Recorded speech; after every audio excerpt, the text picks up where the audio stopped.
Mọi người hãy chào đón màn trình diễn đặc sắc của cô Kiều.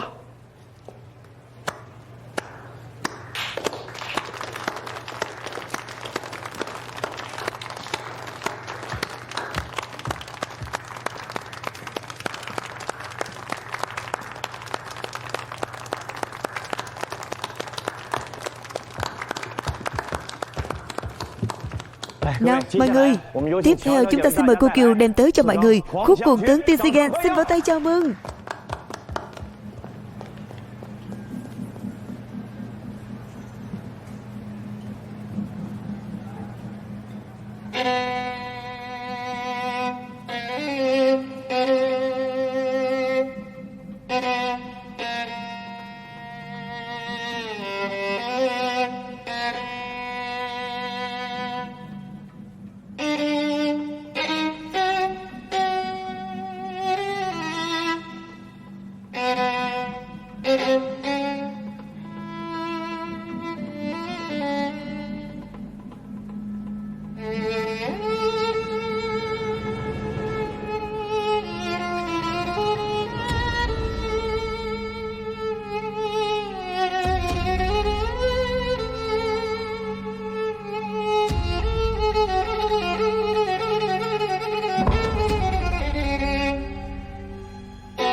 Âm Uyển, anh Hiền, rốt cuộc đã có chuyện gì? Sao cô lại ở Bát Trùng Thiên? Quên mất bảo với anh, tôi đã nghỉ việc ở trường tiểu học Kính Hồ, quay về Bát Trùng Thiên làm. Tại sao? Tôi vốn chỉ là nghệ sĩ violon mà. Với lại nơi này lương cao hơn, cô sẽ quay về Bát Trùng Thiên vì lương cao sao? Trên tầng là đội đặc vụ, cô đang nhảy vào đống lửa đấy. Đi theo tôi. Cô Kiều, là thế này. Vừa nãy màn biểu diễn của cô có thể nói là khiến cả hội trường kinh ngạc, khiến người ta phải cảm thán không thôi. Đại tá Sawa Eisaku của Hoàng quân Nhật Bản cất công đến đây tặng gió hoa cho cô.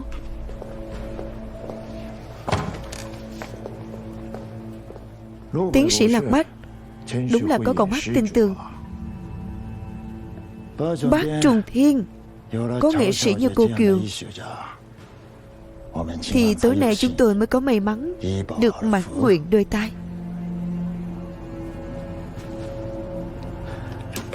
Và thưởng 10 thỏi vàng.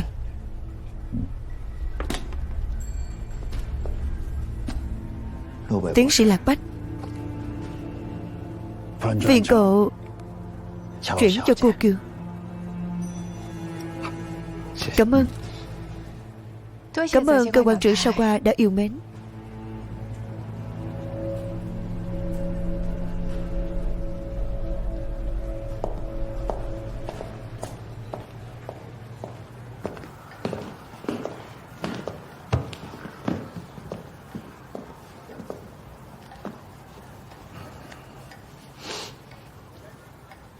Cơ quan trưởng, ngài bảo xem cô Kiều này đến đầu không đến là nhất quyết đến Bát Trùng Thiên.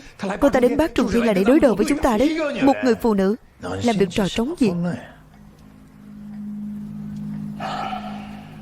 Ngài bảo đưa tiền cho Lạc Bách mà, sao lại đưa cho cô ta? Thế thì nể mặt cô ta quá. Tôi nể mặt cô ta sao? Là ngài nể mặt Lạc Bách. Vậy cô biết phải làm thế nào rồi chứ? Thuộc hạ đảm bảo sau này sẽ không bao giờ xảy ra chuyện như hôm nay nữa. Còn nữa, tôi bảo cậu giám sát Hà Hiền mà. Hà Hiền đến tìm Lạc Bách, sao không nghe cậu báo cáo với tôi? Cơ quan trưởng, lần nào cũng là hôm sau chúng tôi mới báo cáo kết quả giám sát cho ngài mà. Bây giờ vẫn chưa kịp, đừng vì cớ. kênh Hạ Hiền cho chặt vào. Báo cáo mọi lúc. Vâng. Sao anh không nói với tôi chuyện Âm Uyển về Bác Trùng Thiên? Vừa nãy tôi đang định nói với cậu còn gì. Thế sao anh không cản cô ấy? Âm Uyển về Bác Trùng Thiên, tôi vui còn chẳng kịp. Sao tôi phải cản? Trên tầng là đồ đặc vụ, thế mà cô ấy còn chạy về cười và cảm ơn Sawa Eisaku. Anh không nghĩ xem lý do tại sao à? Tại sao? Để trả thù cho anh trai cô ấy. Không được, tôi phải khuyên cô ấy rời đi. Cô ấy ở đây quá nguy hiểm. Tôi thấy để Âm Uyển tiếp tục ở Kính Hồ, tiếp tục giao lưu với hiệu trưởng Lương, nhất là với cậu, thì mới là không an toàn nhất.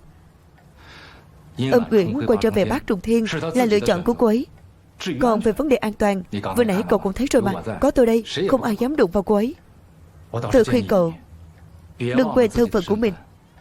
Sau này bớt qua lại với Âm Uyển đi. Ý anh là sao? Vừa nãy tôi bảo rồi mà. Tự cậu cũng biết, cậu là người trong danh sách trọng điểm của người Nhật Bản.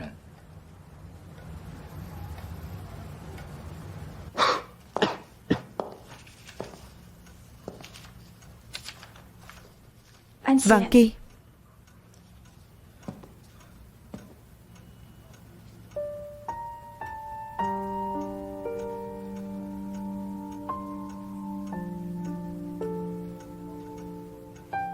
Sao thế? Không đẹp à? Không phải, chỉ là anh không hiểu sao em phải làm thế này. Em nghĩ là bệnh viêm phổi của anh có nặng tới cỡ nào thì 1-2 tháng sau cũng sẽ khỏi thôi. Để khi anh bình phục, đúng là lúc mùa xuân đến, nhân lúc anh rảnh, chúng ta làm đám cưới đi.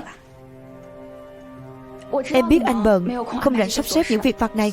Em sẽ sắp xếp hết mọi chuyện, không làm lỡ thời gian của anh đâu.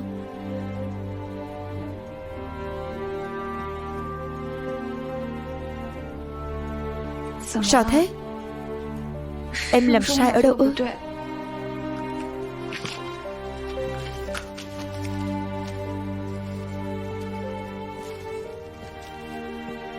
Bách Tâm, em xem những thứ này đi đã.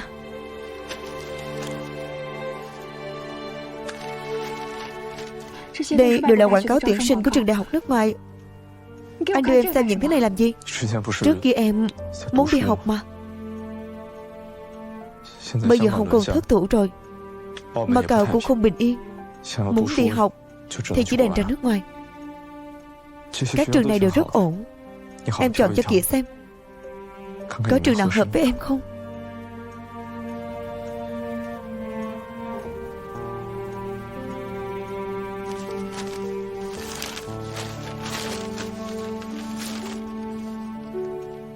Vạn Kỳ,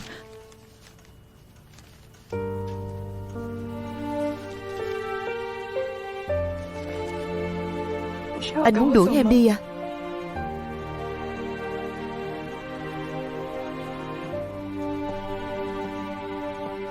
Em chọn xong thì nói với chị Minh. Anh đã đưa lộ phí và học phí cho chị ấy, nên khỏi nói với anh.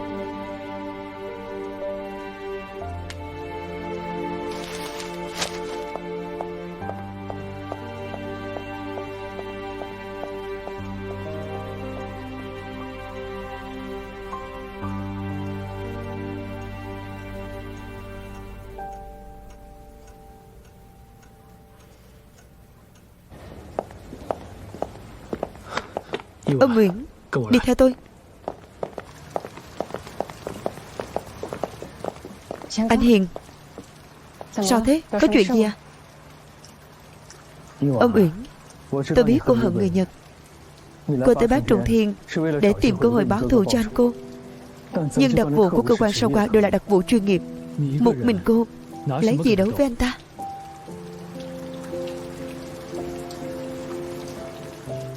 Đây là việc riêng của tôi. Người Nhật hại chết anh tôi, hại chết biết bao đồng bào của chúng ta. Bây giờ tôi có cơ hội tiếp cận bọn họ, cố gắng đi nghe ngóng chút thông tin, ngăn họ hại nhiều người hơn nữa. Nếu là anh tôi thì anh cũng sẽ làm vậy thôi. Âm Uyển, tôi hiểu tâm trạng của cô, nhưng một mình cô ở Bác Trùng Thiên Thật sự quá nguy hiểm. Nguy hiểm thì sao? Lúc trước anh cũng mạo hiểm tính mạng để cướp giấy in tiền đấy thôi. Khi tôi nghe anh Tư nói giấy in tiền được giấu ở trại trẻ mồ côi, biết nhiệm vụ kế tiếp của tôi là chờ bản nhạc đó để truyền tin cho anh, thì tôi đã do dự. Tôi không biết có nên chơi bản nhạc đó không. Tại sao? Bởi vì tôi đã tận mắt nhìn thấy nơi đó trở thành câu lạc bộ hải quân Nhật Bản. Hơn nữa tôi cũng biết, một khi tôi chơi bản nhạc đó thì anh sẽ xông tới, dù đó là đầm rồng, hàng hộ, là ít dữ nhiều.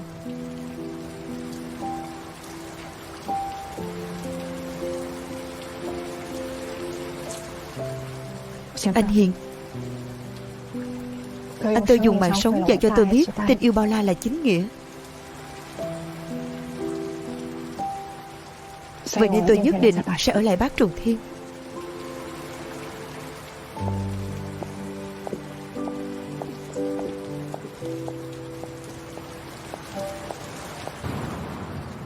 Này chú ba, chuyện này chắc chắn là có hiểu lầm gì đó. Sáng nay anh Hiền vừa mới tới bàn chuyện hợp tác, hai bên thương lượng rất tốt, rất vui vẻ. Dù Rodrigo thức đức tới mấy, miễn ông ta có đầu óc thì không thể nào làm ra chuyện này vào thời điểm mấu chốt như thế, đúng chứ? Tử Hiệp, chú hại cháu. Có phải thiên của Rodrigo đã chặn đường chú trùng của cháu không phải? Nhưng mà không nhân nhị gì hết. Tên Rodrigo đó muốn làm gì chứ? Ngày xưa triệt ác ban đại hào chúng ta, giờ thì lại hợp tác với người Nhật, gây ra nợ máu với biết bao nhiêu anh em. Thù mới hận cũ. Chú không tìm ông ta để báo thù thì tìm ai để báo thù? Có thể báo thù chú ba, nhưng có phải nên nói với anh Hiền một tiếng không? Tử Hiệp, cháu không nghe tin của lính trinh sát à? Tối nay thiên cô Rodrigo sẽ giao hàng cho Liên Xương, còn chần chừ nữa thì sẽ muộn mất. Các anh em, chúng ta đi. Đi thôi chú ba, đi thôi. Chỉ cần chính phủ Macau lập tức cấm các cơ quan tài chính bảo lãnh công trái của chính phủ Trung Quốc và cấm các hoạt động tuyên truyền chống Nhật, Hoàng quân Nhật Bản sẽ bảo đảm quyền thông hành và quyền thương mại cho toàn bộ thương nhân Bồ Đào Nha ở Macau và trao cho thương nhân Bồ Đào Nha ở Macau quyền kinh doanh. Các vật tư liên quan được liệt kê trong danh sách của Hoàng quân. Tôi tuyên bố chính phủ Macau chấp nhận hai lệnh cấm do Nhật Bản đề ra, lập tức có hiệu lực.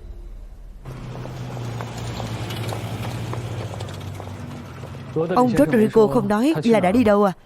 Ban sáng ông ấy có nhận một cuộc gọi, nhưng không nói với tôi là đã đi đâu.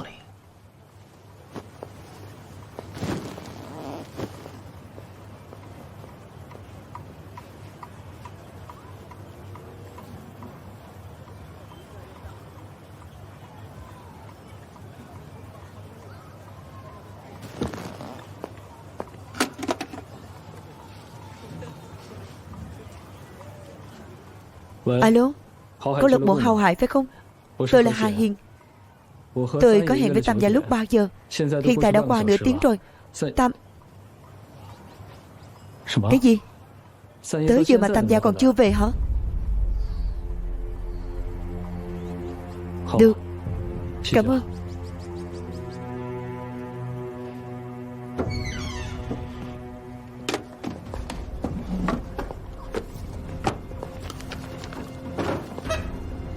Ông Rodrigo, đã xảy ra chuyện gì à?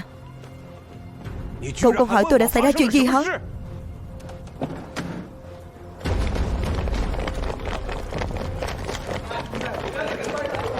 Các người đang làm gì vậy? Ngưng lại. Cấm bày hàng ở đây. Không được lấy đồ của tôi. Về đi.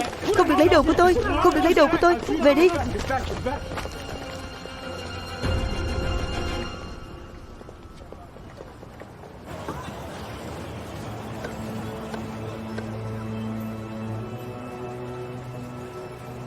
Rốt cuộc thống đốc đi vắng hay là trốn tránh không dám gặp tôi? Ông Lương, thống đốc thực sự có việc phải ra ngoài. Ông Lương, lệnh cấm đã được ban hành. Dù ông có tìm được ngài thống đốc thì ngài ấy cũng bó tay. Ông đã lớn tuổi rồi, đừng nên quá tức giận. Quan trọng là phải giữ gìn sức khỏe.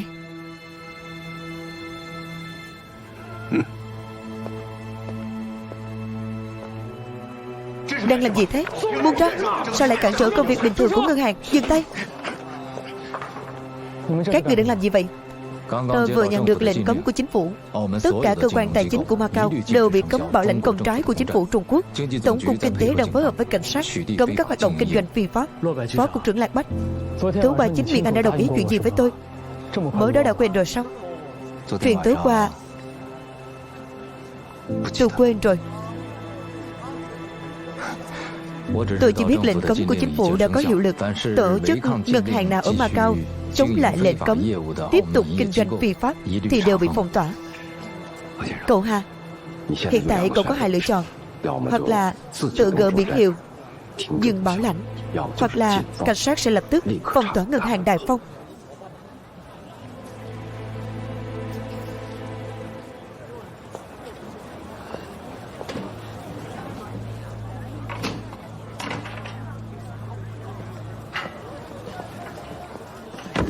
Ông Lương. Ông Lương.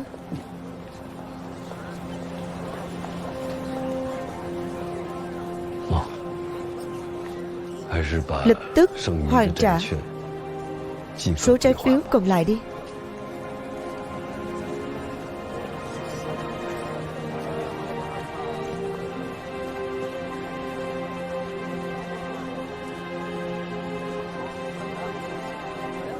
Ông Lương, thật lòng xin lỗi.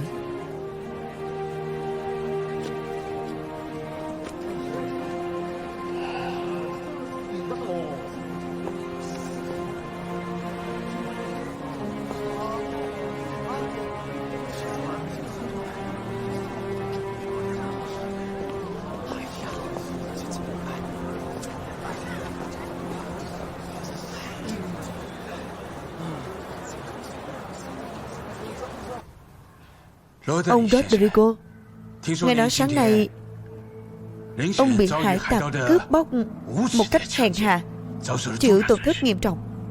Tôi gọi cho ông với hy vọng rằng ông có thể cho chúng tôi một cơ hội bù đắp tổn thất cho ông. Ông có ý gì? Muốn thay hải tặc bồi thường thiệt hại về thuyền và hàng hóa cho tôi à? Không, ý tôi không phải vậy. Nhưng chúng tôi được biết hình như ông có một lô hàng sắp tới Macau. Trong đó có nhiều vải bông, giày cao su, diêm tiêu, thuốc tây và các sản phẩm kiềm khí. Rốt cuộc ông muốn nói gì? Tôi có thể giới thiệu cho ông một khách hàng tốt, mua lô vật tư sắp tới Macau đó của ông với giá cao. Thật sự xin lỗi, hiện tại tôi không tiện làm ăn với doanh nghiệp Nhật Bản của các ông. Khách hàng mà tôi giới thiệu là cậu em vợ U Kỳ Chính của huyện trưởng Lâm Niệm Từ ở huyện Trung Sơn, vừa thành lập công ty thương mại Đại Hoa Liên ở Macau, 100% vốn Trung Quốc. Hơn nữa, quản lý đều là người Trung Quốc. Nói cách khác, ông chủ của Đại Hoa Liên là chính phủ U Nguyện ở Nam Kinh. Thế có khác gì làm ăn với doanh nghiệp Nhật Bản các ông? Miễn sao bề ngoài là do Trung Quốc đầu tư là được rồi. Ông nói xem có phải không?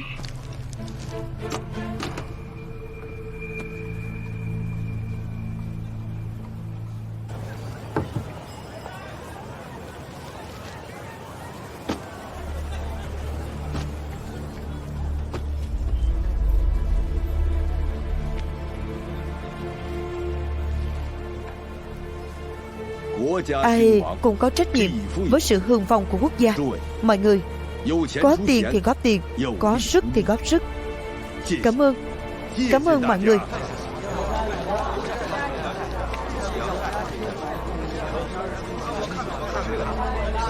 Ông Lương.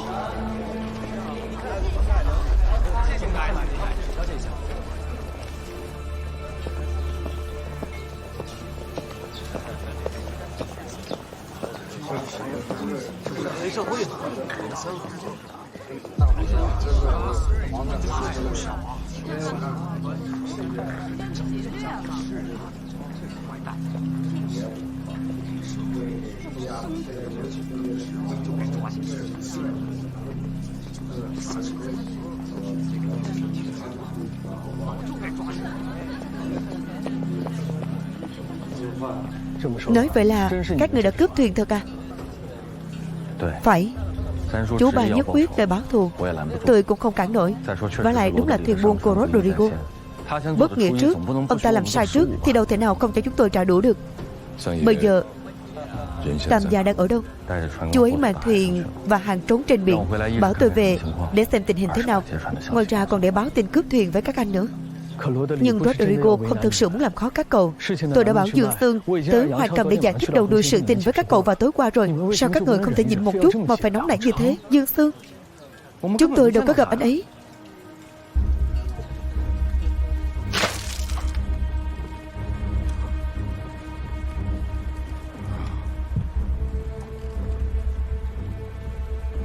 Anh Hiền, bác sĩ Kha, tôi hỏi anh, tối qua anh đã đi đâu?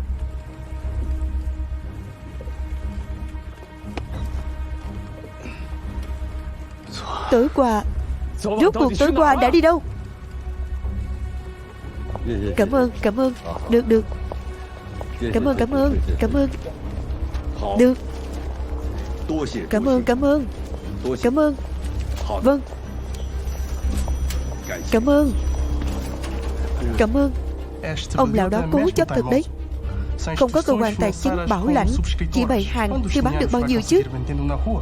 Thế chẳng phải là phí công vô ích à? Cảm ơn. Đây này. Cảm ơn.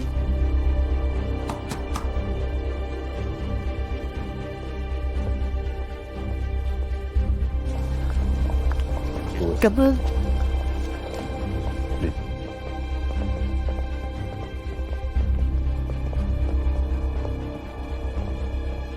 Ông Rodrigo, xin giới thiệu, đây là Tổng Giám đốc Uông Kỳ Chính của công ty thương mại Đại Hoa Liên. Cho ông Rodrigo.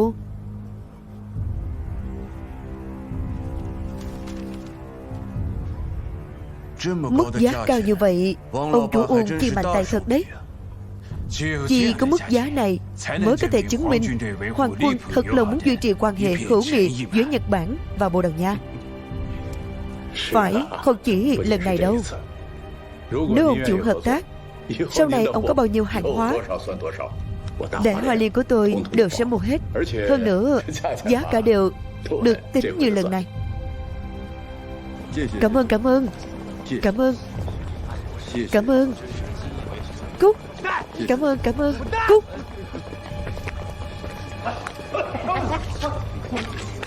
Các người muốn làm gì? Chính phủ Macau vừa ra lệnh cấm bán công trái Trung Quốc, mà các người đang làm gì vậy hả? Tôi làm gì à? Thế anh làm gì? Anh đại diện của chính phủ Macau hay cảnh sát Macau? Tôi nói cho anh biết, chuyện này không thể lượt bọn Hán Giang các anh lo. Cút.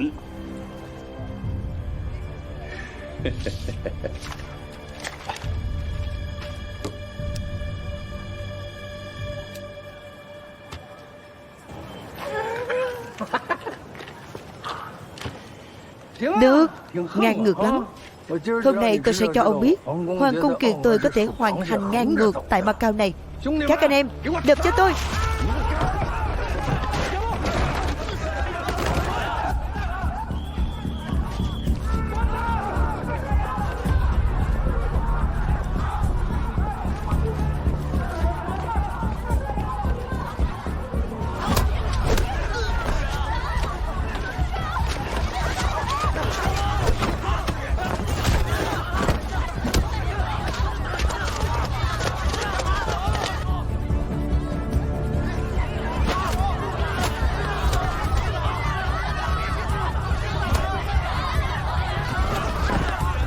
Tiểu Ngư, không sao chứ? Đứng yên.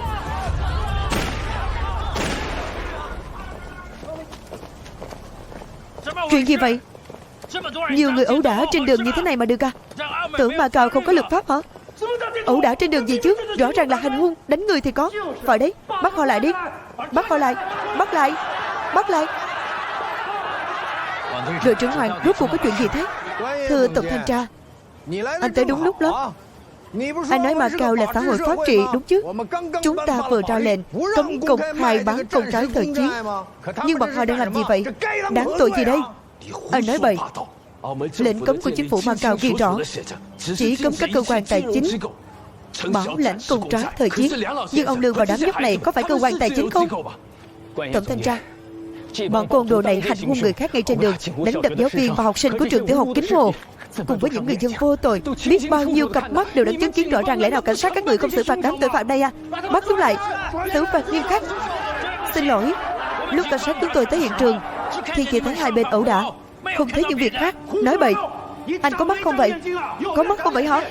Nếu bọn đặc vụ đó không đánh người thì sao đám nhỏ này lại bị thương chứ? Anh hỏi bọn chúng đi. Tổng thanh tra, chúng ta đều tận mắt chứng kiến đấy. Tôi đã nói rồi, vừa này cảnh sát chỉ thấy hai bên ẩu đả ở trên đường. Nếu bắt người thì ai cũng đừng hòng chạy.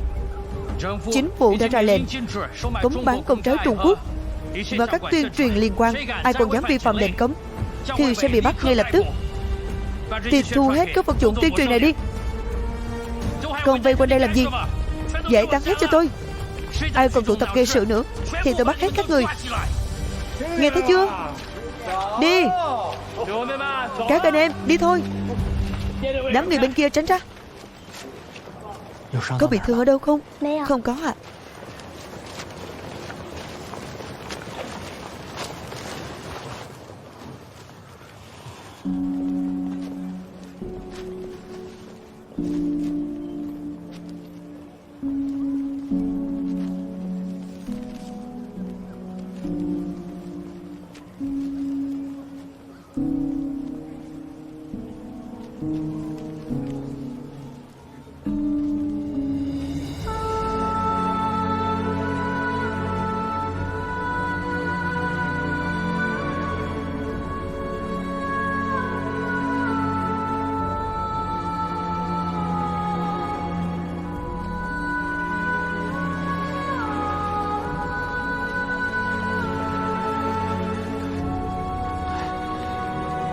Ông Rodrigo, ông chủ Uông đã đợi ông rất lâu rồi. Mau ký hợp đồng thôi.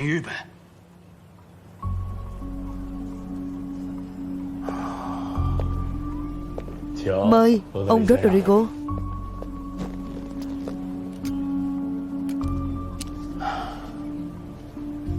Xin lỗi, tôi vẫn cần cân nhắc về vụ làm ăn này. Tiện khách. Mời các ông.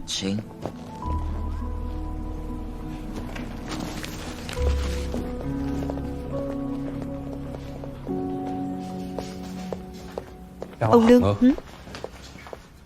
chính phủ Bồ Đào Nha tại Macau thông báo Ủy ban vận động quyên góp công trái đã bị bãi bỏ, sẽ chính thức phong tỏa vào ngày mai. Ngoài ra, có một bức thư được gửi tới văn phòng của ông, không có ký tên.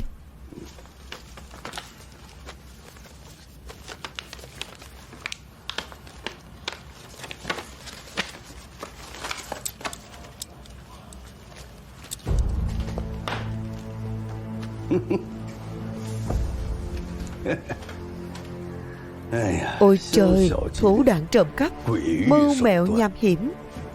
Chỉ với trò vặt vãnh này mà muốn dọa tôi sợ à? Ông Lương, không được chủ quan. Đám người này chuyện gì cũng dám làm đấy. Đúng vậy ông Lương, chỉ cần rừng còn đó thì không sợ không có củi đốt. Tình thế nhạy cảm như lúc này thì nên dừng mọi hành động, tính toán kế hoạch lâu dài. Đừng cứng rắn đối đầu thì vẫn hơn ông Lương.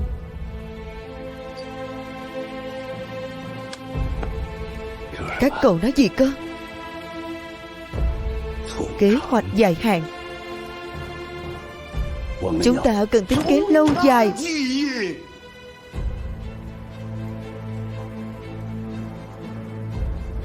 Người Nhật có biết dừng lại đúng lúc không? Có dừng tay không? Nếu mỗi người Trung Quốc chúng ta gặp chút chuyện là phải tính kế lâu dài.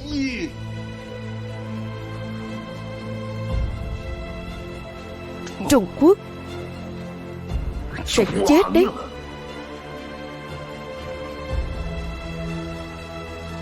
Sẽ xong đời.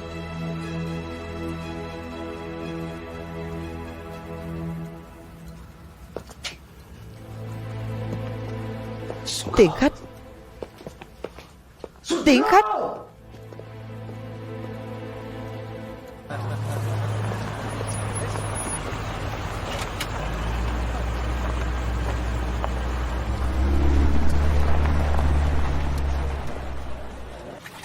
Anh Kha, Anh thực sự phải làm người hòa giải sao?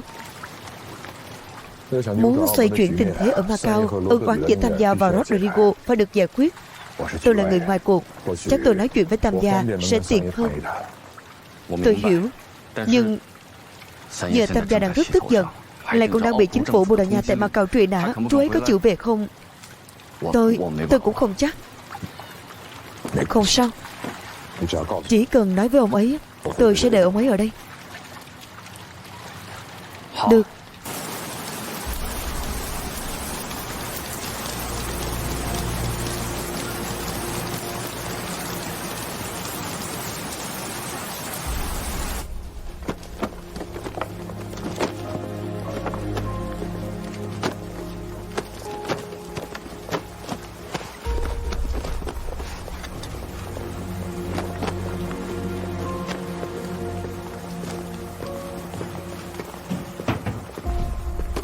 Ông Lương, phía cảnh sát đã hoàn tất việc thu giữ, mong thứ lỗi vì đã làm phiền.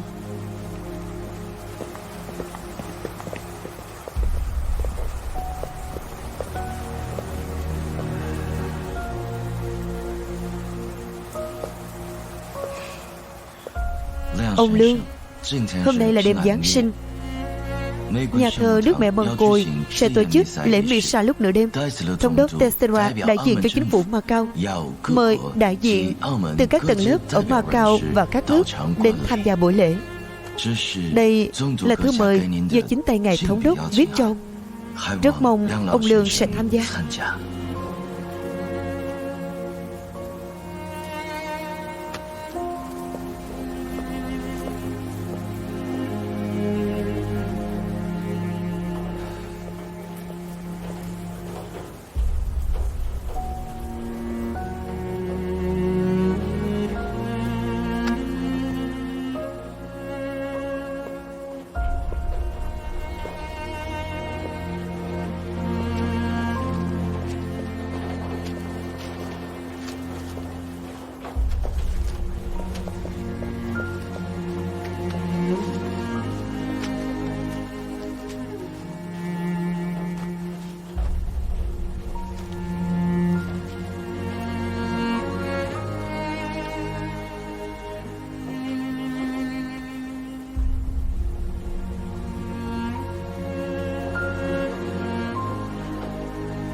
Anh Hiền, chuyện hôm qua là lỗi của tôi. Xin lỗi.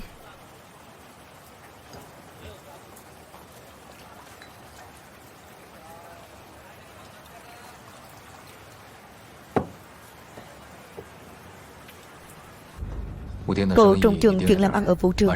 Tối nay tôi sẽ không quay lại. Vâng, ông chủ. Nhưng hôm nay cô Kiều đã tìm anh mấy lần rồi. Nếu cô ấy lại hỏi tôi nữa, tôi phải nói thế nào? Cứ nói tôi đi công tác rồi. Hay hôm nay? Không, cả tuần này tôi sẽ không về. Tôi hiểu rồi.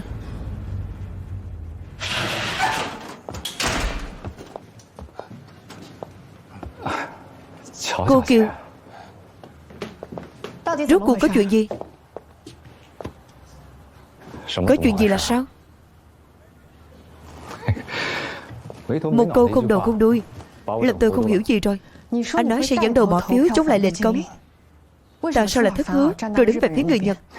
Tôi đứng về phía người Nhật khi nào chứ? Tôi chỉ bỏ tấm phiếu trắng. Có khác gì với việc đứng về phía người Nhật đâu. Giờ toàn bộ kế hoạch cứu nước của Macau đều bị cấm rồi. Ông Lương và các học sinh cũng bị đặc vụ tấn công rồi. Giờ khắp Macau đã trở thành nơi mà người Nhật muốn làm gì thì làm rồi. Tại sao anh không nói gì tiến sĩ Lạc Bách? Có phải anh nghĩ mình quốc tịch Bồ Đào Nha nên Trung Quốc có chết hay không cũng không liên quan tới anh không?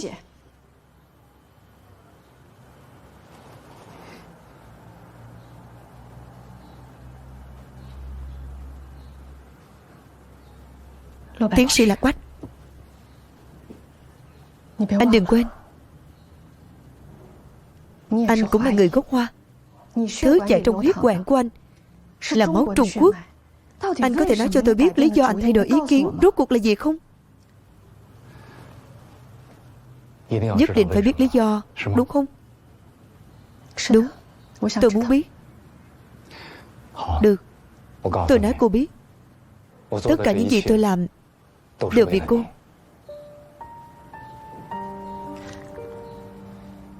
Tại sao cô lại về Bát Trùng Thiên? Tại sao phải chuyển đến ở căn phòng này?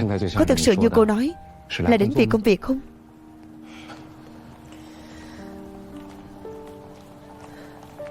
Phải, tôi về lại đây là vì anh trai tôi. Không có lý do liên quan đến Hà Hiên.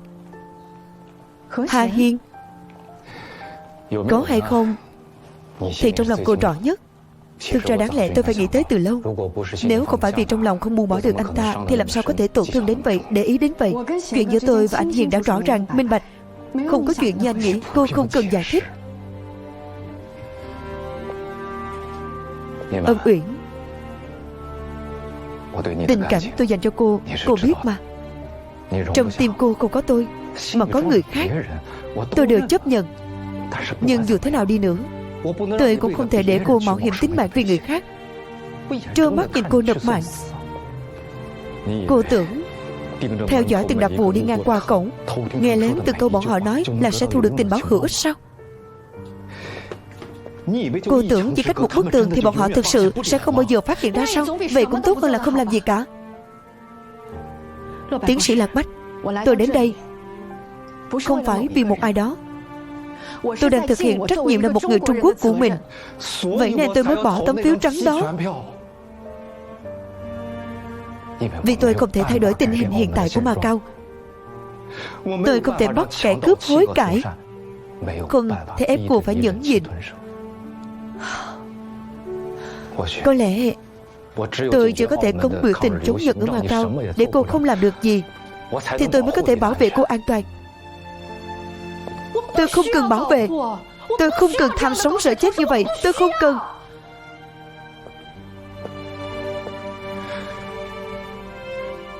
Tôi cần.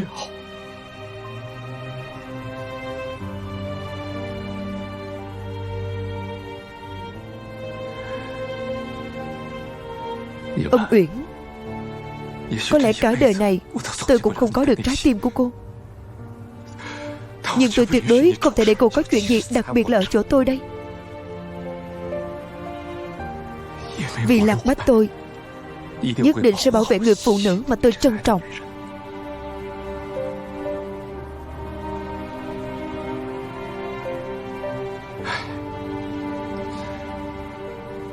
Tôi vẫn sẽ tham dự lễ Misa tại nhà thờ Đức Mẹ Mân Côi. Cuộc trò chuyện hôm nay của chúng ta dừng tại đây. Tôi hy vọng cô có thể bình an, đừng tự rước rắc rối vào mình nữa. Giáng sinh vui vẻ.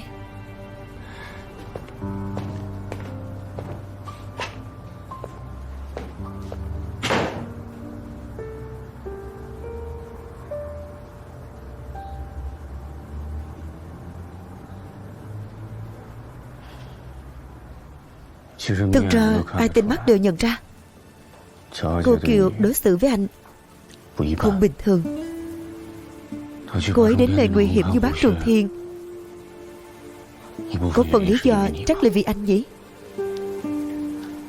Sương, tôi và Kiều Ân Uyển không có gì hết. Nhưng càng như vậy, chẳng phải anh càng áp lực sao? Như Mary vậy. Đến giờ tôi vẫn không thể ngừng dây dứt chuyện đó. Tôi đã hại chết cô ấy. Nếu tôi không giúp cô ấy đã không thể xây dựng được trạm dịch vụ quân đội Anh nào. Cô ấy sẽ không. Anh luôn mắng tôi ngày nào cũng say mềm như xác chết biết đi. Nhưng nếu không uống rượu, trước mắt tôi toàn là hình ảnh Marie mặc đồ y tá. Trong giây phút cuối cùng, không uống rượu, tôi không nhắm mắt lại được anh Hiền. Phải. Ân Uyển bây giờ giống như Mary hôm ấy, cũng liều mình đấu tranh ngay trước mắt người Nhật.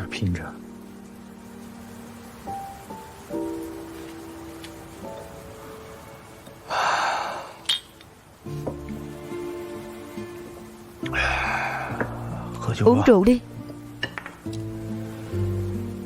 Uống nhiều thì sẽ hết buồn.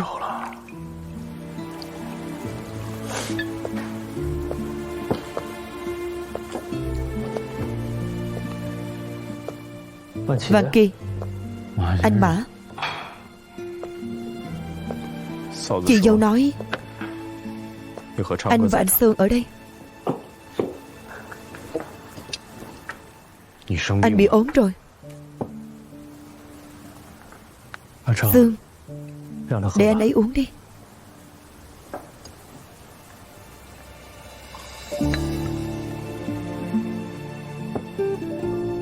Anh biết hết rồi. Lúc tôi ra ngoài, Ý Bằng đã nhận điện thoại nói Bách Tâm trả lại váy cưới rồi.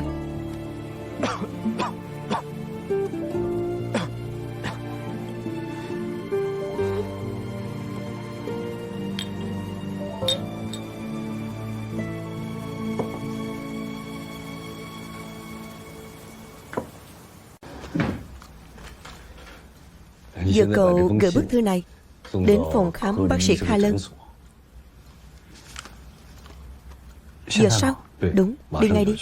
Nhất định phải giao tận tay bác sĩ Kha. Được.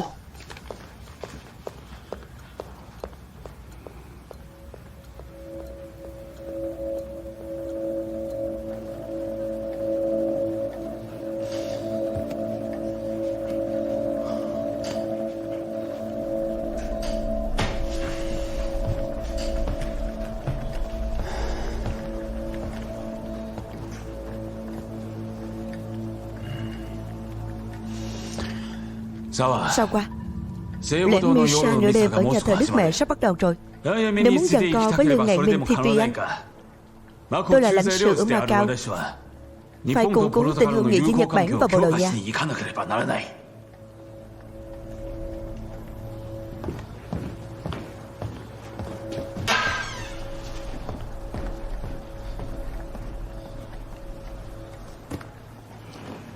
Năm phút trước tai mắt của chúng ta đã báo cáo Lương Ngạn Minh vẫn ở trường tiểu học Kính Hồ, không có động tĩnh gì.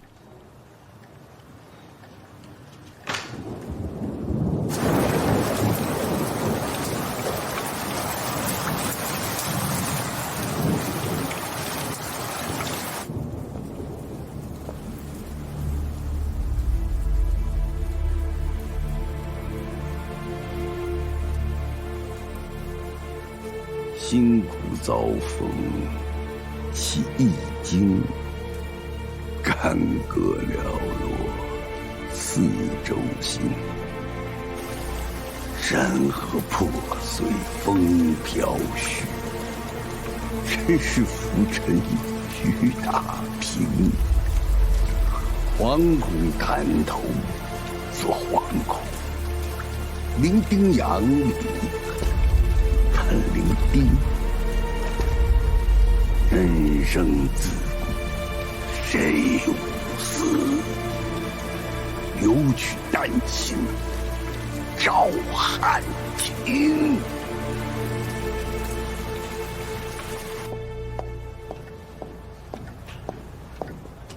Công quan trưởng, công quan trưởng. Phía Lương Ngạn Minh có động tĩnh rồi.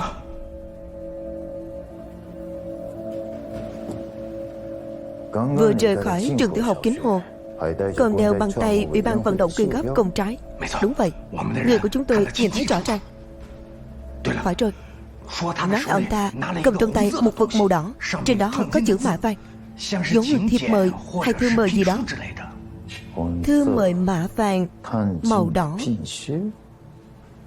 thiệp mời.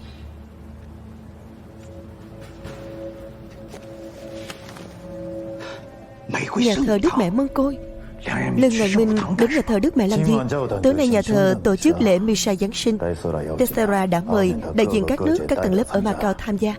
Lúc này Lương Ngạn Minh đều bằng Ủy ban vận động quyên góp công trái Dĩ nhiên là muốn quyết đánh tới cùng, làm lớn chuyện trước mặt tất cả mọi người.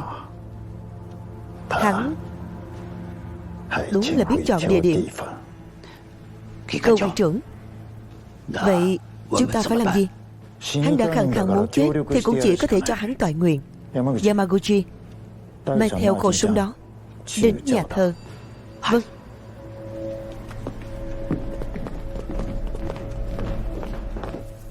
Trách nhiệm là gì? Trách nhiệm là phải đầu đỡ trời, chân đạp đất. Có việc thì tự mình gánh vác. Đúng. Vậy nên tôi chỉ có thể để cô ấy đi. Đi càng xa càng tốt. Đúng. Tôi nói anh nghe, người chết đáng lẽ không phải Mary mà nên là tôi. Tôi chết. Tôi chết mới đúng.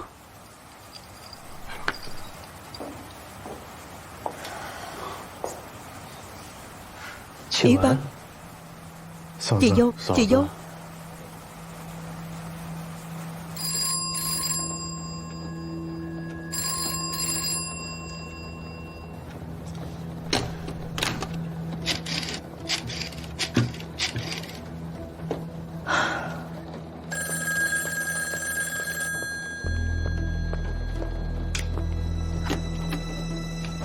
Alo. Xin chào, tôi là Kiều Âm Uyển. Cho hỏi Hai Hiền có ở nhà không? Cô Kiều à? Ôi, Hiền không có ở nhà, ra ngoài rồi. Còn chị dâu thì sao? Nó cũng đi ra ngoài rồi, đi tìm Hiền rồi. Cô Kiều, cô có chuyện gì sao? Bác biết anh Hiền và họ đi đâu rồi không? Lúc Ý Văn ra ngoài, nó có nói ở quán rượu cách nhà không xa. Cô Kiều, nếu cô thực sự có chuyện gì thì cứ nói với tôi sẽ tìm họ giúp cô. Dạ vâng, vậy làm phiền bác rồi. Không sao. Cái gì? Ý Văn, sao em lại đến đây? Uống với mọi người một chút. Nào, uống đi.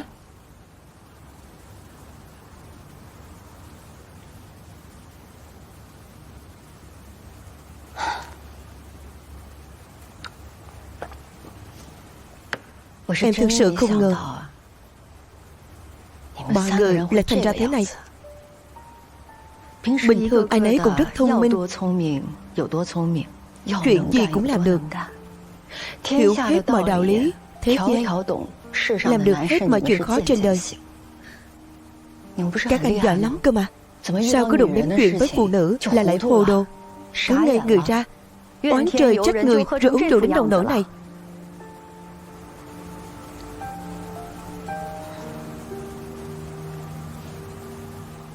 Vậy thì anh biết tại sao hôm nay tôi đến không? Vì Bích Tâm tìm chị, nhờ trả lại váy cưới. Đúng, Bích Tâm đến nhờ tôi giúp cô ấy trả lại váy cưới. Nhưng không phải vì cô ấy muốn chia tay với anh, cũng không phải vì bị anh đuổi ra nước ngoài du học. Ngược lại, cô ấy biết hết mọi chuyện rồi. Thật sao? Anh tưởng anh có thể giấu được cô ấy à? Cô ấy thông minh như vậy, quan tâm anh như vậy mà không phát hiện ra à? Cô ấy lén chép lại tên loại thuốc mà anh uống, rồi cầm đến bệnh viện hỏi. Cô ấy biết anh bị lao phổi. Cô ấy nói với tôi, từ nay về sau cô ấy sẽ bảo vệ anh không rời nửa bước, nấu từng bữa ăn cho anh, nhắc nhở anh uống thuốc, khám bệnh, cùng anh ra ngoài tập thể dục, hít thở không khí trong lành.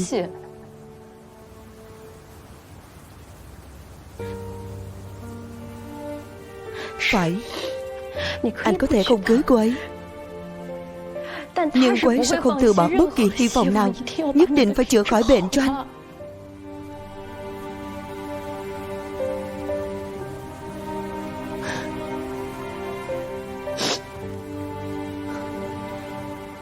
Tôi biết anh không muốn làm liên lụy Bách Tâm, nhưng cô ấy thật sự không yếu đuối như anh nghĩ đâu. Cô ấy cũng không cần cái gọi là sự bảo vệ của đàn ông. Ngược lại, cô ấy sẽ bảo vệ anh đến cùng. Vì mối tình này, anh biết không hả?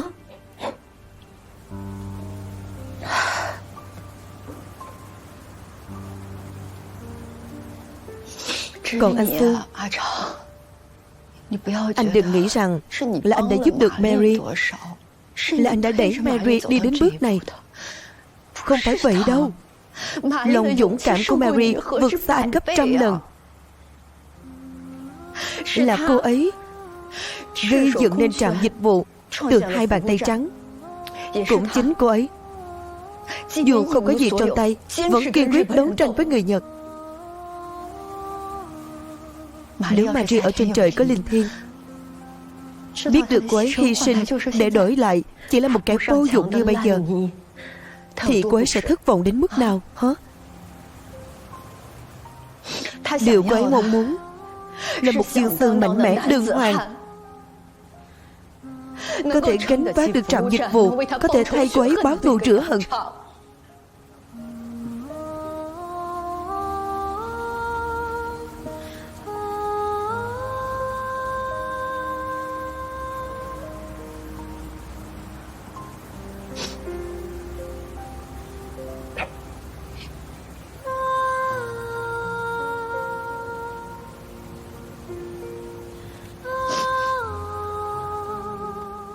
Còn anh nữa, Hiền à, anh luôn sợ rằng mình đã liên lụy đến ông Uyển. Anh cho rằng cô ấy là một cô gái chỉ biết kéo đàn, nhưng anh có bao giờ nghĩ tới Kiều Ẩn Uyển là người đã tận mắt chứng kiến anh trai mình hy sinh ngay trước mắt, mà vẫn có thể bình tĩnh, không để lộ chút sơ hở nào, còn cầm chân được cả đám đặc vụ Nhật Bản khắp Hồng Kông suốt một ngày trời chưa? Cô ấy thực sự không dũng cảm, không có tinh thần trách nhiệm bằng anh sao?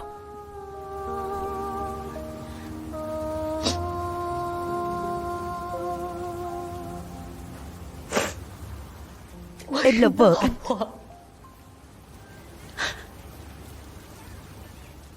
Mỗi lần anh liều mạng ra ngoài làm việc nguy hiểm, em đã bao giờ ngăn cản anh chưa? Không phải em không biết, mỗi lần anh đi rất có thể sẽ không trở về được nữa. Đi sai một bước, bố sẽ mất con trai, con trai con gái sẽ mất bố. Em chưa từng than phiền anh một câu nào, bởi vì em biết anh đang gánh vác trách nhiệm như thế nào. Dù em có lo lắng nhiều đến đâu, dù em có không nỡ đến mấy, em vẫn phải giúp anh chăm sóc thật tốt cho gia đình phía sau. Bởi vì chỉ có thể như vậy, anh mới có thể ra ngoài liều mạng mà không vướng bận.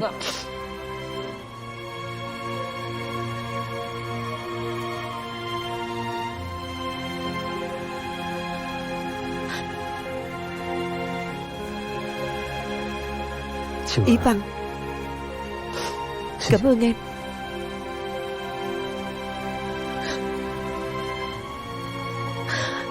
Hiền, anh biết em hiểu anh mà.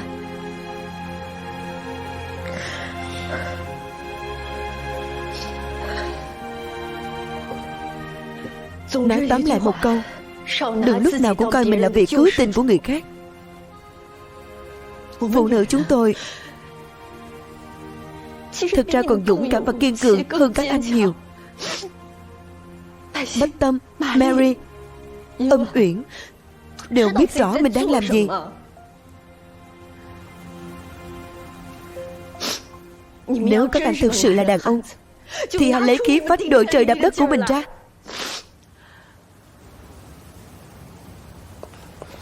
Anh Hiền, Toàn, ông cụ bảo tôi nhắn lại với anh một câu. Ông Lương gặp nguy hiểm rồi.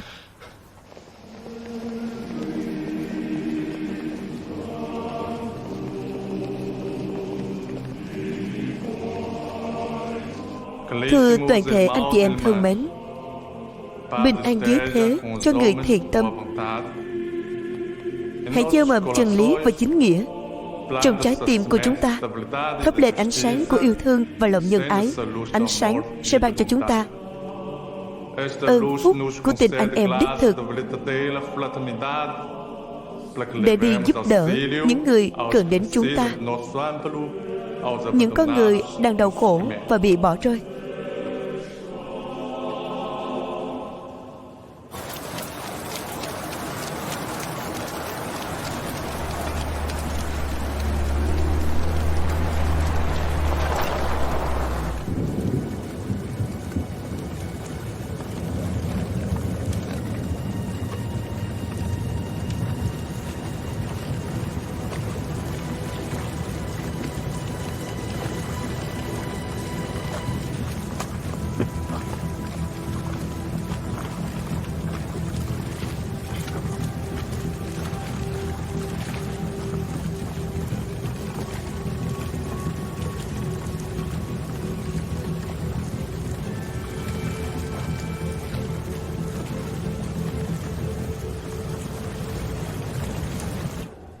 Ánh sáng ấy cũng ban cho chúng ta sức mạnh để chống lại quyền lực bạo tàn, để chúng ta đồng tâm hiệp lực xây dựng một chính nghĩa.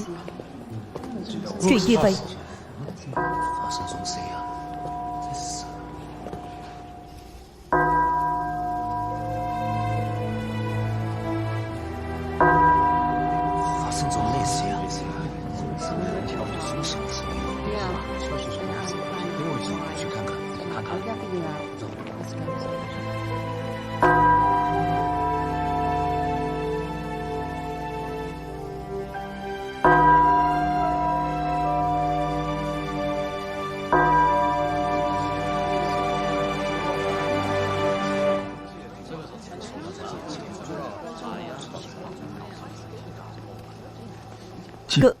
Cơ quan trưởng, hình như có gì đó không đúng.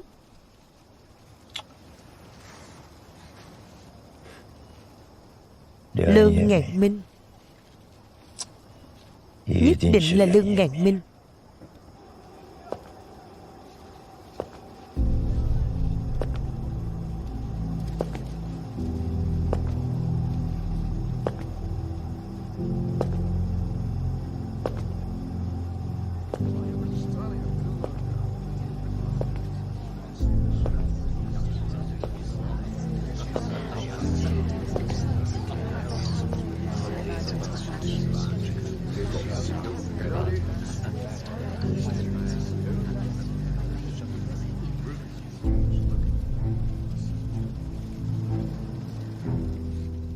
Đồng bào Macau thương mến, chúc mọi người một đêm Giáng sinh an lành. Tôi là người phụ trách Ủy ban vận động quyên góp công trái thời chiến Trung Quốc tại Macau, Lương Ngạn Minh. Hôm nay là đêm Giáng sinh, mọi thành phần xã hội ở Macau đều tề tụ tại đây. Tôi xin nhân cơ hội này nói với mọi người vài lời. Buổi lễ Misa nửa đêm vừa rồi thực sự rất hay, tuyên dương tình yêu và hòa bình, lòng tốt và chính nghĩa. Nói với toàn thể người dân Macau rằng tất cả đều là anh chị em, đều phải thân thiết như một gia đình. Nếu như vậy thì Macau đúng là thiên đường chốn nhân gian. Nhưng sự thật thì sao? Chỉ ngày hôm qua, chính phủ Bồ Đào Nha tại Macau vì lợi ích của riêng mình đã cúi đầu trước yêu cầu của người Nhật, ngang nhiên ra lệnh cấm tuyên truyền và kinh doanh trái phiếu thời chiến Trung Quốc. Đó là hành động coi thường lợi ích Trung Quốc, chà đạp lòng yêu nước của đồng bào.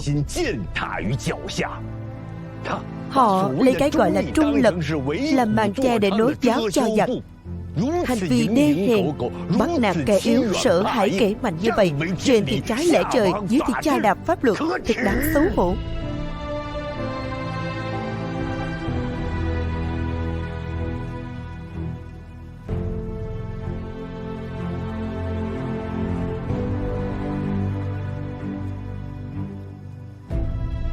Yamaguchi,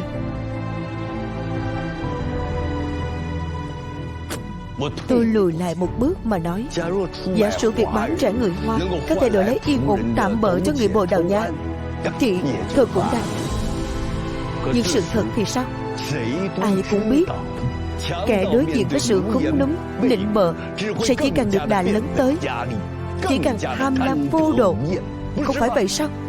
Nhìn lại lịch sử 1 năm của Macau, trước mỗi cuộc khủng hoảng, có lần nào dùng sự mềm yếu mà đổi được con đường sống?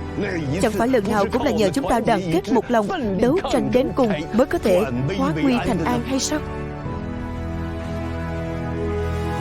Trung Quốc có câu môi hở răng lạnh.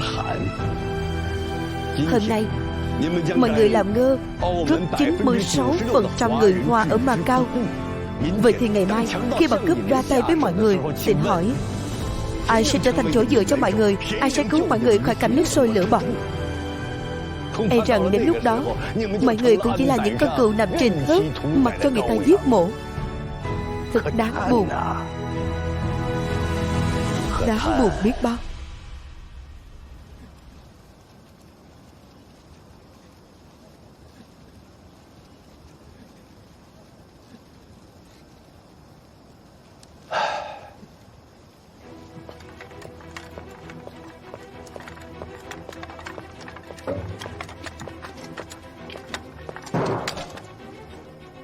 Thưa quan trưởng, tôi đã vào vị trí, có thể nổ súng rồi. Đại tá sao qua, anh định làm gì vậy? Anh nói xem tôi còn có thể làm gì nữa. Anh, bao nhiêu con mắt đang nhìn thế kia, anh điên rồi à? Tôi muốn nói thêm vài lời với đồng bào người Hoa của tôi. Tình hình hiện nay, bên ngoài thì người Nhật làm nghề đe dọa bằng vũ lực, bên trong thì chính phủ Bồ Đào Nha tại Macau sợ địch nhiều hổ, muốn kiên trì cứu nước, thực sự không dễ dàng gì. Nhưng nếu không tiếp tục kiên trì thì Trung Quốc sẽ mất nước. Vì vậy tôi xin kêu gọi 400.000 đồng bào người Hoa ở Macau chấn chỉnh tinh thần. Bắt đầu từ sự hy sinh của bản thân, tôi kêu gọi mỗi người Trung Quốc đoàn kết một lòng, đồng tâm hiệp lực, như từng giọt mưa nhỏ hợp thành dòng lũ, nhất định có thể dời non lấp biển như từng viên gạch, đúc lên từng thành thép để kháng chiến cứu nước. Ắt hẳn sẽ kiên cố, không gì phá nổi. Nếu được như vậy, Trung Hoa của chúng ta, Trung Hoa sừng sững của chúng ta sẽ thật anh dũng, thật đáng ngợi ca.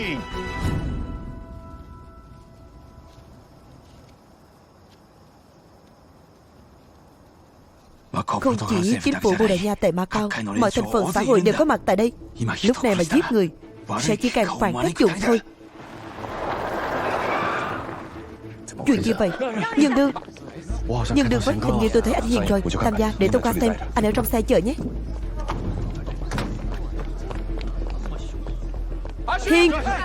Hiền, bác sĩ Kha. Nhân Đương với, xin lỗi. Nhân Đương với, tôi biết. Ở góc khuất dưới khán đài, trong bóng tối, nơi ẩn nấp, lũ yêu ma quỷ quái đang nghiến răng căm hận nhìn về phía tôi. Không sao, Hỏi Lương tôi đã sớm quyết tâm nhận lấy cái chết rồi. Điều tôi muốn chính là giết một người để răn đe nhiều người.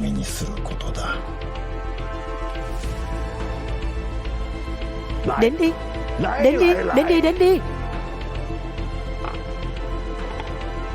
Nhưng đừng với, phía trước nhưng đừng với. Nổ súng.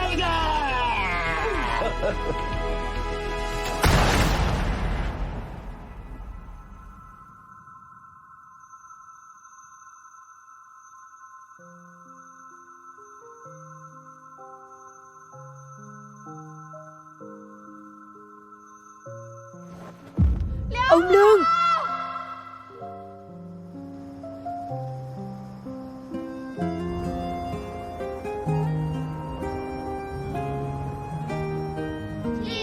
Trời đất có chính khí, tỏa ra cho muôn loài, là sông núi dưới đất, là trăng sao trên trời, đầy rẫy cả vũ trụ. Khí hạo nhiên của người gặp cảnh đời bình trị, triều thịnh vang lời vui. Khi cùng tiết tháo rõ, sự sanh ghi đời đời. Ở Tề sách Thái Sử, ở Tấn bút Động Hồ, ở Tân trùy Bát Lãng, ở Hán cờ họ Tô. Đầu nghiêm thách trước giặc, máu kê trên áo vua. Răng trương công chửi địch, lưỡi kiều khanh mắng 和 thù. 林兄台见，知交数载，情同莫逆。今当诀别，坚此留书。于子弱冠之年，即追随中山先生加入同盟会，以就我中华为己任，犯30余载矣。今国难当头，倭寇侵凌，泱泱中华，山河破碎。余虽欲为救亡图存一向绵薄，但殚精竭虑不能见尺寸之功，思之更汗颜无地也。前者诸君所提多方合作之地下物资运输线方案，于心之，必出兄之主张，以确为打开澳门抗战局面之不二良策。但又于党派之分，竟固步自封，未肯接受，诚可谓井底之蛙，愚不可及。当此民族危难，我同胞本应戮力同心。若竟阻于一己之骨溃，则燕明生何以对同胞？此何言见中山先生于地下？所幸兄怀瑾卧底，霁月光风，必不以于曾经之浅陋为怀。于另以留书于林秘书，澳门党部今后将尽弃正当藩篱，不惜余力参与多方合作。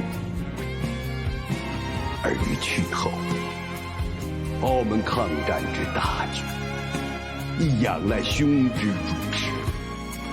非燕明此去，了无光哀矣。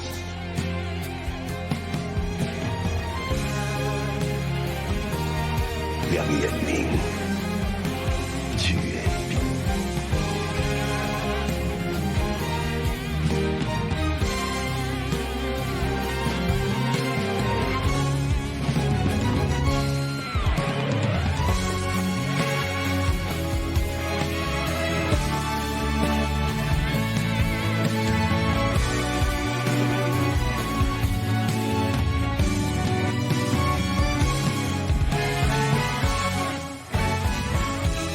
Tam gia, bác sĩ Kha đã nói mấy đạo lý ấy với tôi rồi. Sau này muốn ban đại hạo làm thế nào, cậu nói tôi làm.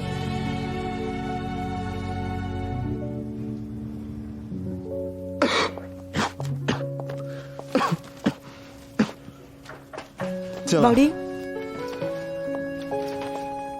Chị Minh, để thuốc sang một bên, lát nữa tôi uống. Không được, thuốc phải uống đúng giờ mới có tác dụng.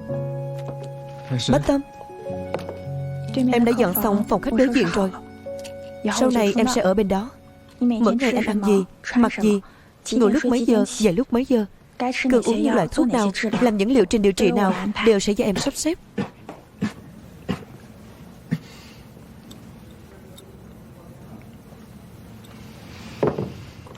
Anh yên tâm, em sẽ chăm sóc anh đến khi khỏi hẳn. Còn chuyện sau này, anh muốn thế nào cũng được. Bách Tâm,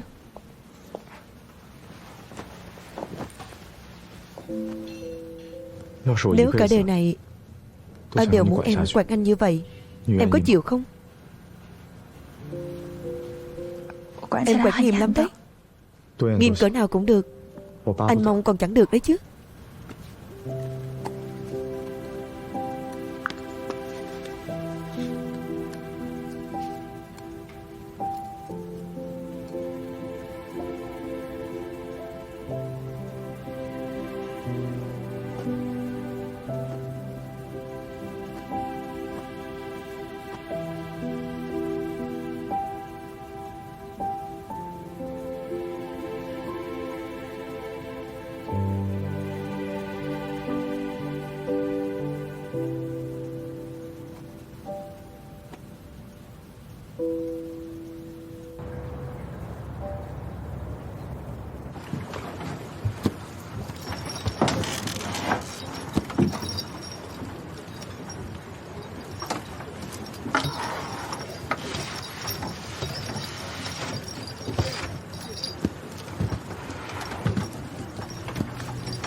Đây là lô tiền Macau phát hành đầu tiên.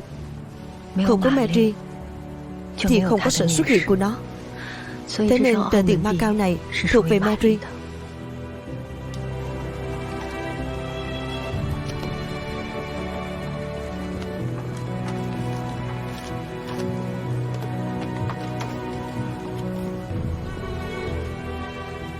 Đây là bức điện gì vậy? Đây là bức điện đầu tiên tờ soạn gửi cấp trên với tư cách là trạm trưởng trạm dịch vụ. Nội dung bức điện này là gì vậy? Muốn biết à? Vậy anh học cho chăm chỉ vào. Đợi khi anh học được cách giải mã, anh sẽ biết tôi viết gì.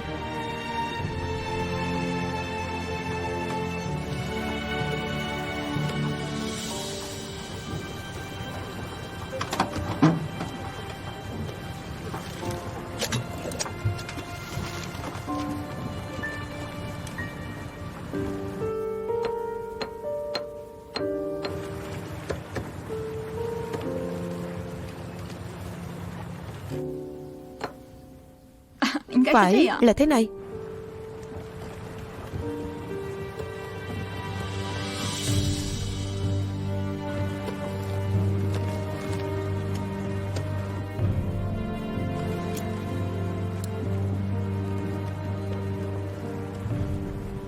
This station was urgently established after the fall of Hong Kong and has long been lacking in both funds and personnel.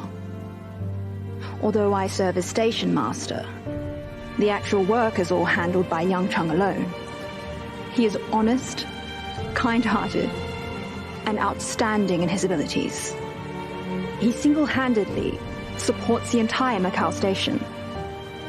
Therefore, I, Mary Jones, strongly recommend Yang Chung to take over as station master and guarantee that under his leadership, this station will undoubtedly make greater contributions to Allied intelligence work.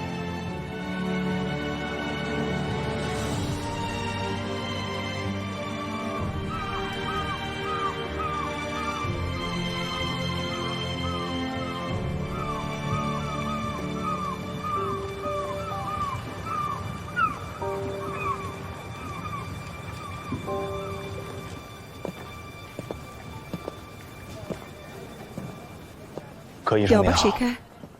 Chào hai vị, xin hỏi ai là bệnh nhân? Anh Phan đây, là người bệnh có công từ tận phương Bắc đến gặp anh khám bệnh.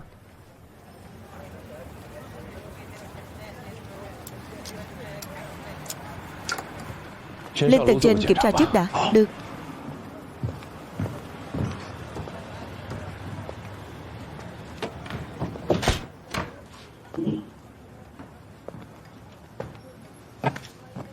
Đồng chí Ca Lân, đồng chí Hán Niên, mấy năm không gặp. Đồng chí vất vả rồi. 6 năm rưỡi rồi. Tròn 6 năm rưỡi. Cuối cùng tôi cũng được nghe lại 2 tiếng đồng chí này. Vất vả rồi.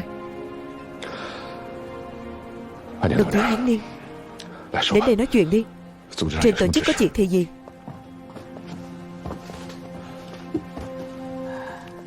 Vậy tôi sẽ vào thẳng vấn đề. Có 3 việc. Việc đầu tiên là qua lần giới thiệu trước kia của đồng chí, số vật tư tổng trạm giao thông Hồng Kông ủy thác thương nhân yêu nước Macau mua đã thành công vận chuyển đến căn cứ Hòa Bắc, giúp làm giảm đáng kể tình trạng thiếu thốn vật tư ở căn cứ. Giúp được căn cứ là tốt. Vậy thì tôi yên tâm rồi. Việc thứ hai liên quan đến biểu hiện trong công việc thời gian gần đây của đồng chí. Trong sự kiện công trái này và thời khắc quan trọng, đồng chí đã khơi dậy nhiệt tình yêu nước của đồng bào Macau vào tâm lý kháng Nhật của các tầng lớp xã hội ở Macau, có vai trò then chốt trong việc thúc đẩy bước đầu hình thành mặt trận thống nhất trong phát xít Macau. Tổ chức đã xem xét và quyết định công nhận đầy đủ thành tích trong công việc của đồng chí và ghi công một lần. Cảm ơn sự công nhận của tổ chức. Tôi sẽ tiếp tục cố gắng. Được. Việc thứ ba là chúng ta hãy nói về tình hình hiện tại của Macau và trọng tâm công tác sau này của đồng chí. Được.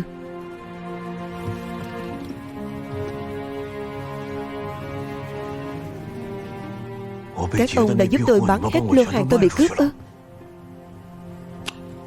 Lần trước cướp tàu của ông là lỗi của ban Đại Hào, nhưng cũng đã cướp tàu rồi. Thêm việc trên tàu có rất nhiều hàng, sắp hết hàng. Nếu còn chờ trả lại cũng không tiện lắm, nên tôi đã tự quyết định dùng xuồng máy nhỏ để chở chúng đến Trung Sơn, thành công vận chuyển chúng đến hậu phương dưới sự bảo vệ của đội du kích của đại đội trưởng Âu. Giá bán cũng coi như hợp lý.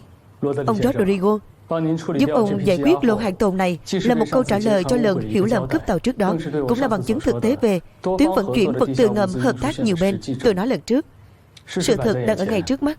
Chỉ cần chúng ta đoàn kết hợp tác thì tuyến đường này có thể hoạt động được. Vậy nên lần này tôi và Tam Gia đến là vì mong ông bỏ qua hiểm khích cũ, thuyết phục thương nhân Bồ Đào Nha ở Macau gia nhập vào tuyến đường vận chuyển này. Ông Rodrigo, nếu ông còn tức giận vì việc cướp tàu, thì Hoàng Tam Hợp tôi sẽ thay mặt ban đại hào rớt ra xin lỗi ông ngay.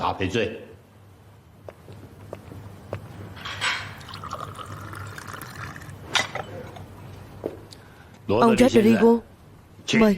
Ấy không. Tam Gia nói quá rồi. Tách trà này phải giao tôi mời Tam Gia. Nào, không, là tôi có lỗi trước mà. Không, tôi nên xin lỗi trước. Nào, tôi cứ để tôi làm người hòa giải đi. Uống tách trà này rồi, từ nay về sau mây mù tan biến, mọi người đều là bạn.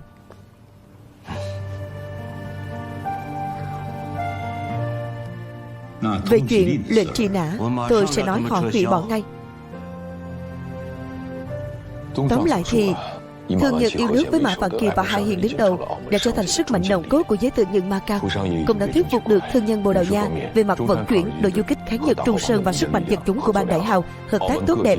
Tâm lý kháng Nhật của các tầng lớp ở Macau đang rất mạnh mẽ, vậy nên tuyến vận chuyển vật tư ngầm lấy Macau làm trung tâm đã có nền tảng khá vững chắc. Trạm tình báo của phe đồng minh thế nào? Tuy đã tạm dừng một thời gian, nhưng hiện đã vận hành trở lại và đang mở rộng quy mô.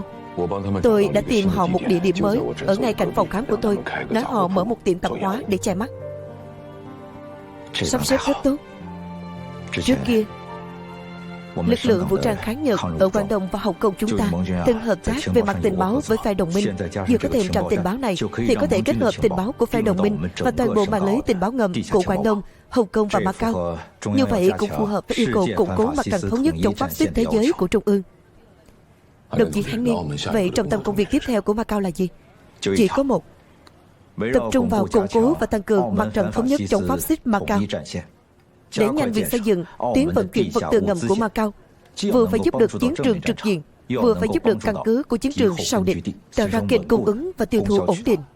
Có nghĩa là tiêu thụ được nhiều đặc sản hơn, nhận được nhiều vật tư chiến lược hơn thông qua Macau. Không phải nhiều hơn, là gấp 10 gấp trăm lần trước. Kênh này phải ổn định và liên tục, đảm bảo vận chuyển từ đầu đến cuối. Ý nghĩa của điều này trong việc cải thiện toàn bộ chiến trường sau địch và cung ứng cho các đơn vị là không thể mô tả hết. Để đảm bảo công việc lần này được thuận lợi, tổ chức đã quyết định điều động một cán bộ nòng cốt từ Hồng Kông chính thức thường trú ở Macau với danh nghĩa thương nhân. Người này chỉ có 2 nhiệm vụ: một là tích cực thuyết phục các thương nhân yêu nước như Mã Vạn Kỳ, Hà Hiền nghiêng về phía đảng ta, trở thành đồng minh của đảng ta; hai là bảo đảm tuyến vận chuyển vật tư này vận hành an toàn. Đồng chí có biết người lần này Hồng Kông cử đi là ai không? Ai? Đồng chí Kha Chính Bình, Tổng trạm giao thông Hồng Kông và Trung đội Đông Giang nhất trí cho rằng đồng chí Chính Bình là ứng cử viên phù hợp nhất. Từ nay, anh em hai người sẽ được kề vai sát cánh. Vậy thân phận của tôi là thế này: đồng chí Kha Chính Bình nhận nhiệm vụ do Trung đội Đông Giang và Tổng trạm giao thông Hồng Kông giao, khác tuyến với đồng chí. Tôi hiểu rồi. Có nghĩa là ngoài mặt thì tôi chỉ có thể là anh nó. Đừng sốt ruột, tôi chưa nói hết.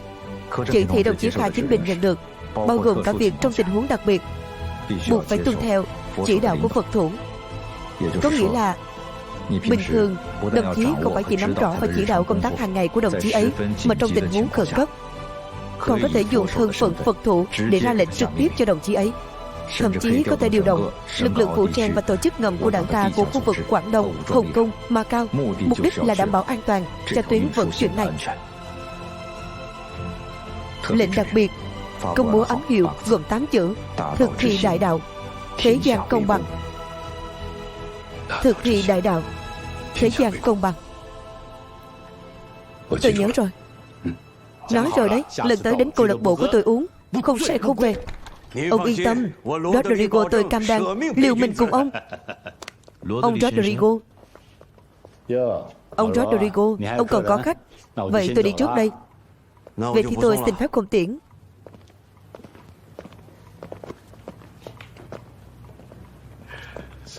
Chà, ông Rodrigo, lần trước chúng ta đã bàn xong hợp đồng, nhưng không hề bị cắt ngang. Hôm nay chúng tôi đến để xem có phải là chúng ta nên ký hợp đồng không.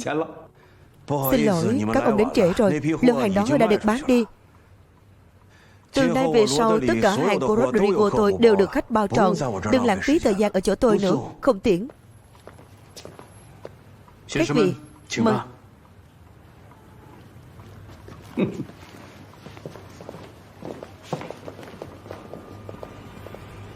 Đồ khốn. Khó khăn lắm mới chia rẽ được hai bên bầu trung, mà anh cứ một mực làm theo ý mình. Lần này thì hay rồi. Viên đạn trước đó của Lương Ngạn Minh đã thành công tốt. Rốt cuộc thì anh định giải quyết thế nào đây?